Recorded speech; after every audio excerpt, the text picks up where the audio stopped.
They say a picture is worth 1,000 words.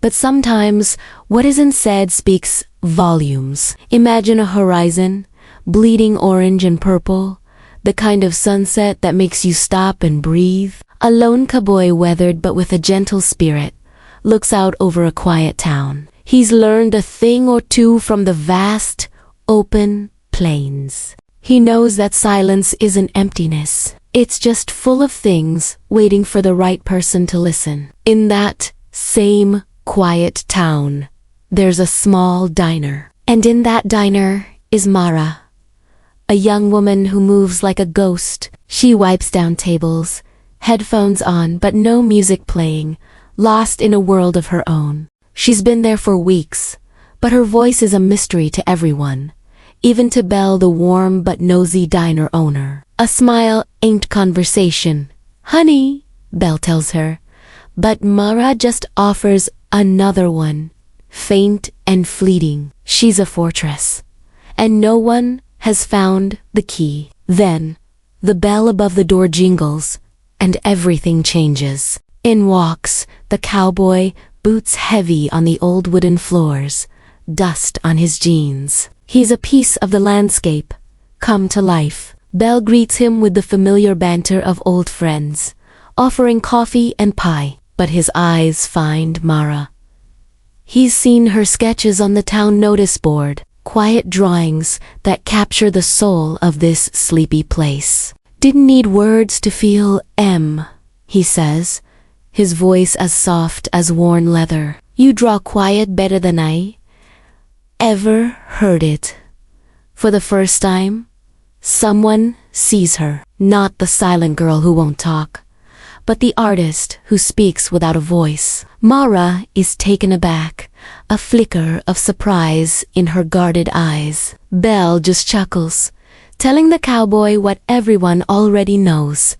She don't talk much, but he just smiles, a slow, easy grin that reaches his eyes. Then I guess I'll do enough tokan for both of us, he says, and in that moment, a promise is made. A promise to fill the silence, not with noise, but with understanding. What follows is a slow, beautiful dance of silent connection. Each morning, he tips his hat to her through the diner window. She, in turn, secretly sketches him from across the room, capturing the calm strength in his posture. They are two solitary souls orbiting each other, communicating in a language all their own. A sudden dust storm kicks up, and he's there, helping her secure the old diner's shutters against the wind. Their hands brush a brief, electric touch that sends a jolt through the quiet air between them. It's more powerful than any conversation they could have had. In that single touch, a bridge is built. The storm passes, leaving the night still and the power flickering. The diner is bathed in the warm, golden glow of a single lantern. The world outside has gone silent, mirroring the world they've built between them. It's in this intimate light that the cowboy finally voices a thought that's been wandering in his mind. Funny thing, he says, his voice a low rumble. Noise scares cattle, but silence scares people. Never understood why. He's not asking a question. He's sharing a piece of his own quiet heart. And this time, Mara responds, not with her voice, but with her hands.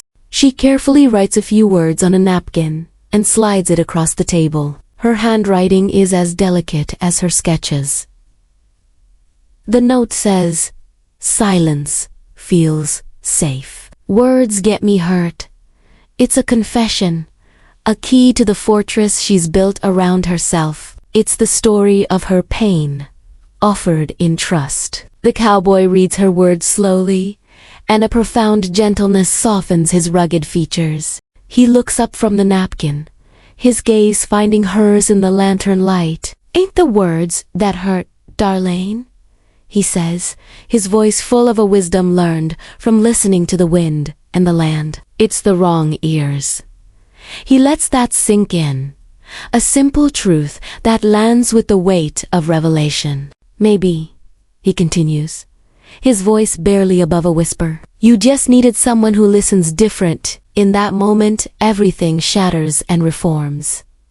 The walls she built crumble. For the first time, Mara doesn't look away. She truly meets his gaze, her eyes reflecting the flickering flame between them. And then, a single word, spoken so softly it's almost a breath. Maybe. It's the first word he's ever heard her speak, and it holds the promise of 1,000 more. A new chapter is about to begin, one where silence gives way to a story of healing, trust, and the profound discovery of finding the one person who can finally hear you.